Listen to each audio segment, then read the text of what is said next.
stone preserve King Harrowmount. I'm showing you the lowest prices I can afford, I assure you.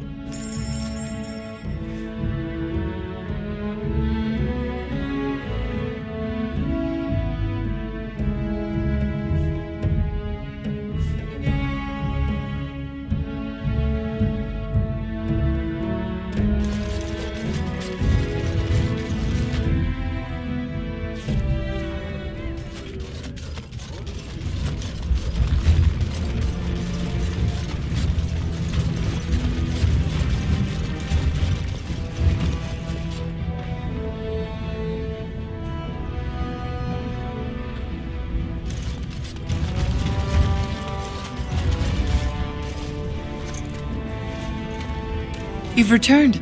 With all the excitement over the new king, I never expected you to remember my poor son. Did you learn anything about my ruck?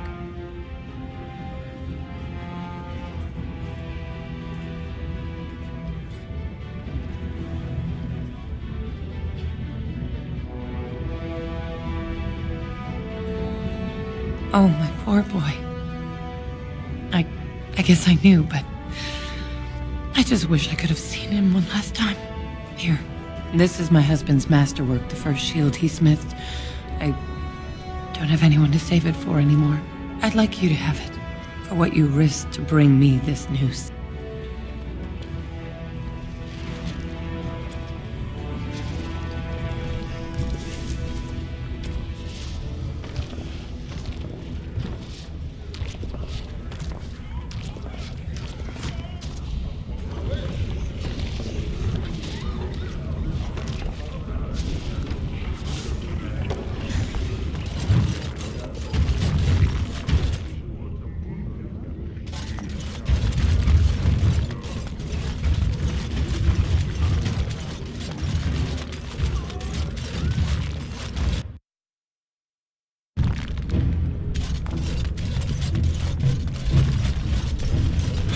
So, I have a question for you, dwarf. Oh, sounds like you're passing a stone there. Get it? Passing a stone? I do get it, yes. My question is this.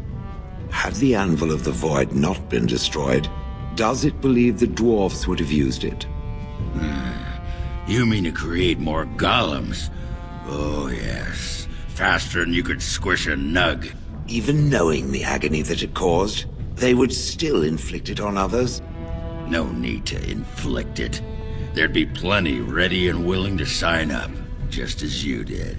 There's fewer and fewer of us each year, and the Darkspawn never run out. If it meant saving Orzammar, there'd be plenty who'd become a golem, sure. Does it think it was wrong to destroy the Anvil, then? No. Sometimes people need to be kept from doing stupid things, even for good reasons. It is referring to its former wife? I think some statues should sod off and ask their sodded questions to someone else. Show some pity for a poor old man. I haven't eaten in days.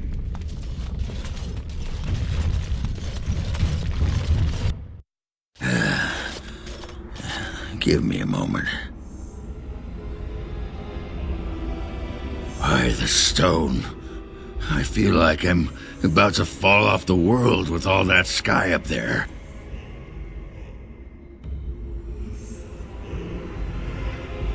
If I could fight Randar Volney's second after downing 15 lichen ales in half an hour, I'm not gonna be put off by a high sodding ceiling. Well, let's get moving. We're losing, daylight.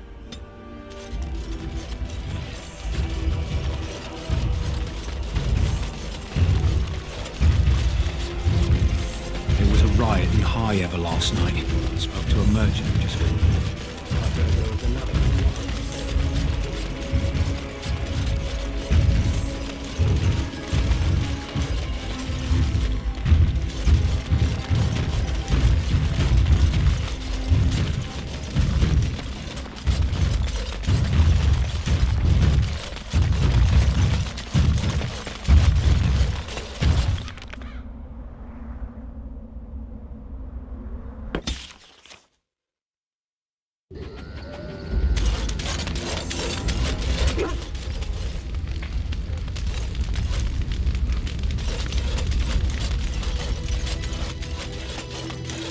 If there's anything I can do for you, please tell me. I'm sure you'll be pleased with the goods my boy and I have collected, and with your discount.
I have a question for it, if it will indulge me.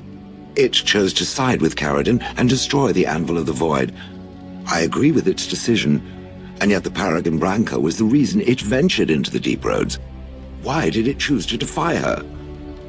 It could not have known for certain that Caradon would be able to assist it with the dwarves.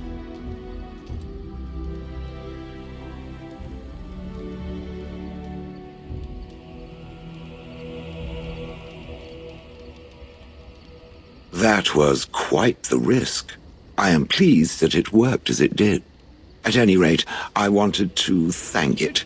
It gave Caradon the end he wanted, and I'm pleased to have been a part of it. I will have to think on Caradon's words to me. It was a great deal to absorb, but for now, let us go on.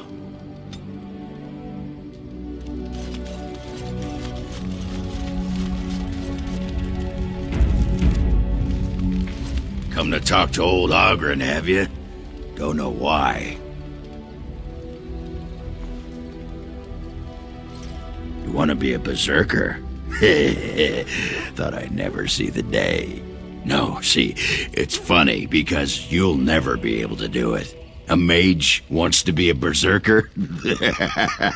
But if you know someone fit for this type of work, I'll teach him.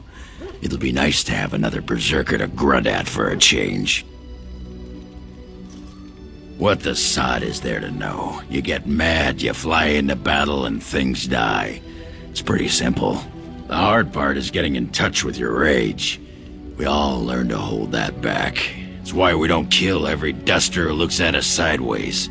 You need to shut that off. For some people, being in battle is enough. But others have to think about something. Violence, monsters, nobles, your wife, whatever. Aye, especially my wife.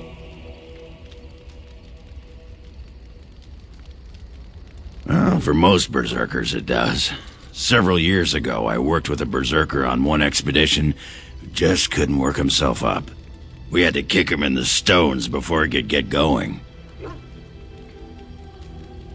Why not? When you fight, you get mad. By the stone, it's a sodding tactic to enrage your enemy so he makes a mistake, right? Berserkers grab that anger and drink it like it's yesterday's ale. Then we turn it against our foes and watch the limbs fly. Well, for most berserkers it does. Several years ago, I worked with a berserker on one expedition who just couldn't work himself up. We had to kick him in the stones before he could get going. I'm listening. What about? Oh, sure, I'm fine with it. I mean, she was a real firebrand between the sheets. but a bit soft in the skull, you know what I mean? Explains why she left anyway.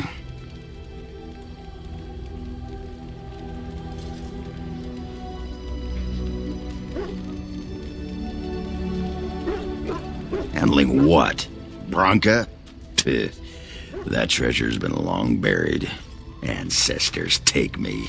You people whine like tea kettles around here.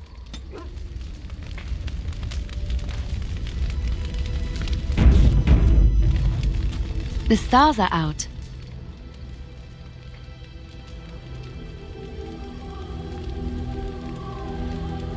It comforts me to know that the stars will remain untouched by the blight. That whatever happens down here, they will shine eternally, their light undimmed. There is a story about that cluster of stars over there. Do you know it? Elindra and her soldier? A long time ago, there lived a fair maiden called Elindra. She had many suitors, but spurned them all, for she did not love them. One day, Elindra was sitting by her window in her father's castle, singing and dreaming, when her lovely voice caught the attention of a young soldier. Entranced by her song, the soldier drew near to Elindra's window. As their eyes met, he fell in love with her, and she with him. When Elindra told her father about the man she had chosen, he was furious, for Elindra was high-born, but her love nothing more than a common soldier. To keep them apart, he had Elindra imprisoned in the highest tower of his castle, and sent her soldier to the wars. Alas, not a month had passed before news of the soldier's death reached Elindra. Alone in her tower, Elindra wept for her love, and beseeched the gods to deliver her from this cruel world. So earnest was her plea, that the gods themselves were moved. They gathered Elindra into their arms and lifted her high into the heavens, where she became a star. The gods also raised up the soul of Elindra's soldier love, and there he dwells, across the horizon from her. The band of stars between them is a river of Elindra's tears, cried for her lost love. They say that when Elindra has cried enough, she will be able to cross the river to be reunited with her soldier.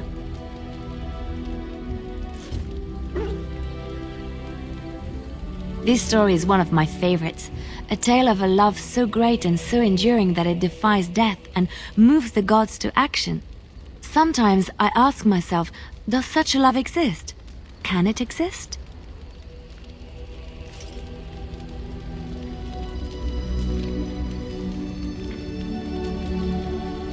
I never expected you to say that. It is a pleasant surprise. I have to say there is a certain severity to you. Finding a person behind that all is nice. Maybe you should let your softer side show more often. Sometimes following your heart, not your head, leads you to remarkable places.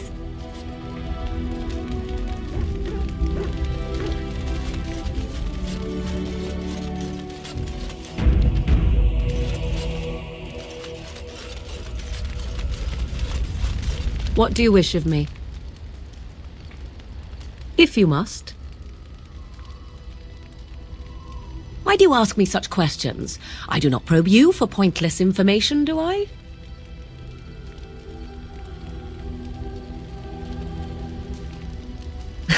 Oh, what luck. What is it you asked? If I grew up in the wilds? A curious question. Where else would you picture me? For many years it was simply Flemeth and I. The wilds and its creatures were more real to me than Flemeth's tales of the world of man. In time I grew curious. I left the wilds to explore what lay beyond, never for long. Brief forays into a civilized wilderness. For the most part, Flemeth taught me well. For all that I had been taught, however, the truth of the civilized lands proved to be overwhelming. I was unfamiliar with so much. So confident and bold was I, yet there was much that Flemeth could never have prepared me for.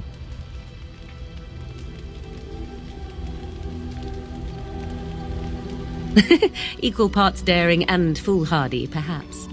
Only once was I accused of being a witch of the wilds, and that by a chastened who happened to be travelling with a merchant caravan. He pointed and gasped and began shouting in his strange language, and most assumed he was casting some curse upon me. I acted the terrified girl, and naturally, he was arrested.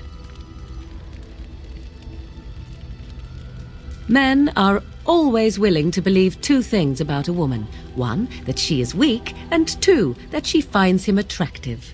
I played the weakling and battered my eyelashes at the captain of the guard. Child's play. The point being that I was able to move through human lands fairly easily. Whatever humans think a witch of the wild looks like, 'tis not I. Not that I did not have trouble. There are things about human society which have always puzzled me, such as the touching. Why all the touching for a simple greeting?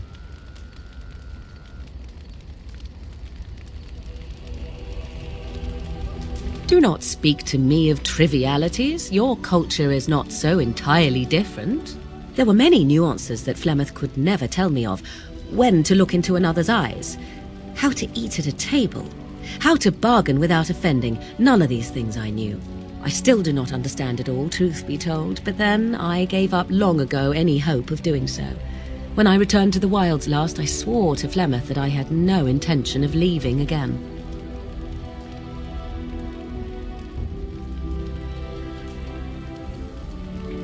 Yes? Let's ignore the entire Darkspawn threat in the presence of a simpleton as your only other Grey Warden ally, then. Not that I lack appreciation for the intent of your comment. Thank you. Well, let's get on with it before the ground opens up and swallows us, yes?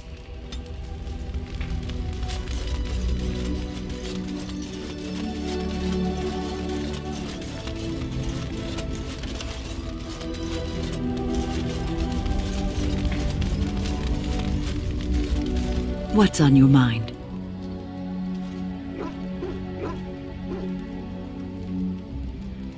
I will answer to the best of my ability.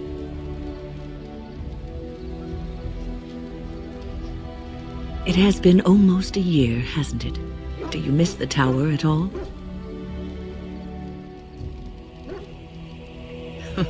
You can take a mage out of the circle, but you can't take the circle out of the mage.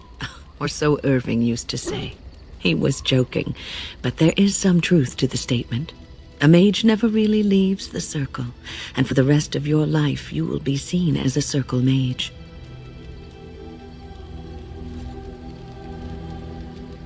But you will always be a mage, especially in the eyes of others. You represent both mages and Grey Wardens, and your actions may reflect well or badly on both groups. Remember that.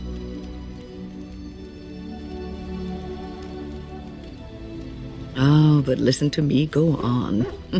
You start a conversation, and I just run away with it, don't I?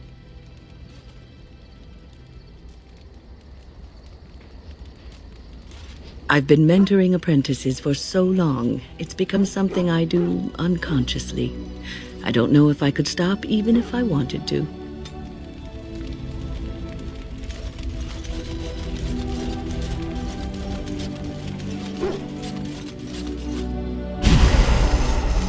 Indeed. Yes. Yes.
Our Lehman sends his regards, Warden. We're trying to keep the roads clear and safe.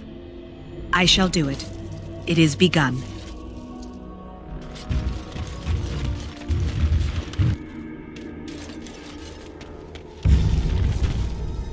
Very well.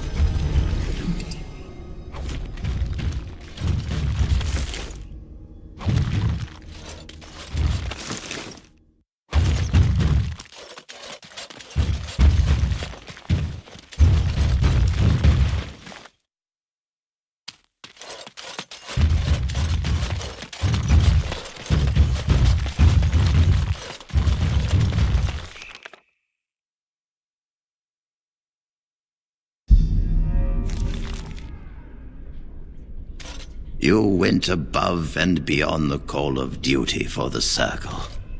You have done us proud.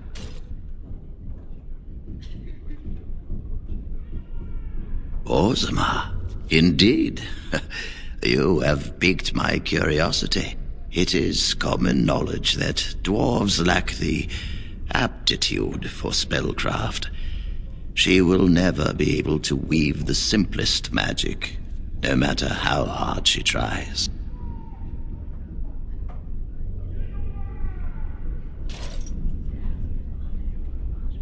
Fascinating.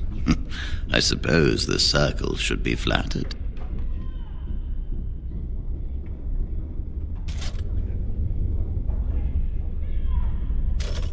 I see. If she is willing to sacrifice so much for this, then we should feel honored. Tell Dagna of Orzammar that this path will not be easy.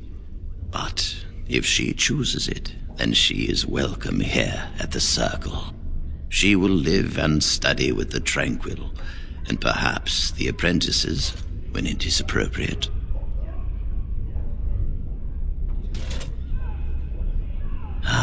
If only the Circle was in better shape. I fear she may be disappointed when she arrives.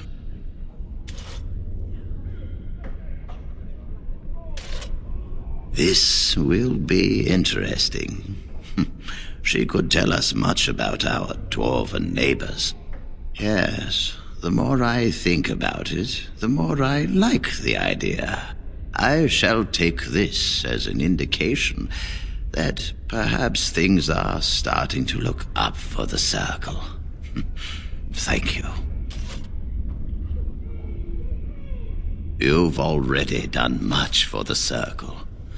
Now you must see to your duty as a Grey Warden.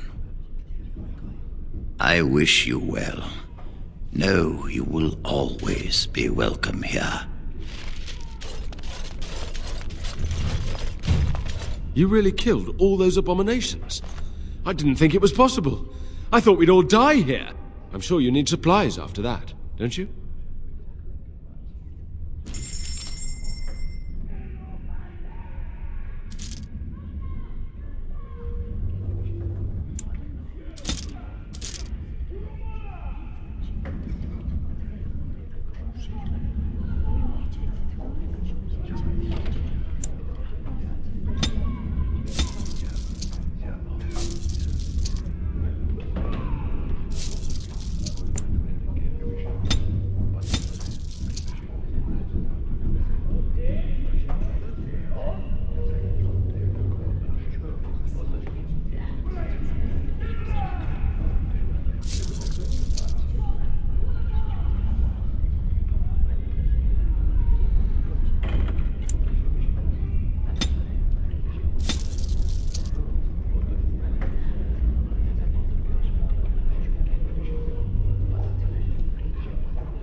say.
It is begun.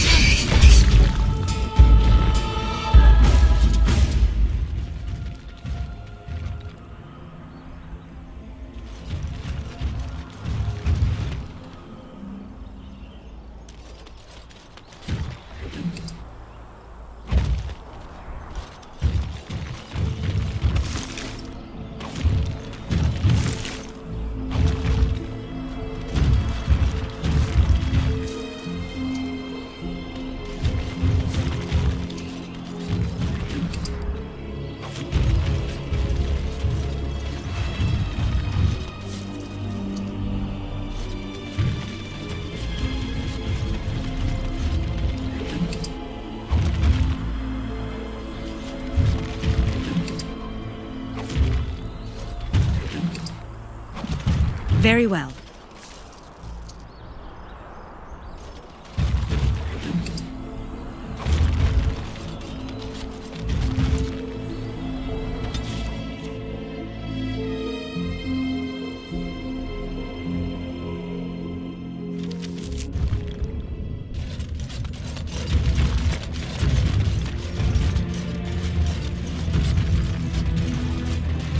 Hello, how can I... Oh, it's you! And it's been, well, quite a while. Enough time to get to the circle and back, I hope. Oh, please tell me what they said.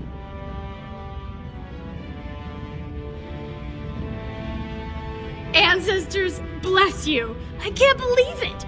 There hasn't even been a dwarven observer in the circle since Urelden in the 13th century! I need to pack. No, my parents would get suspicious. I need to go. Is there anything I should bring? Books? Tuition?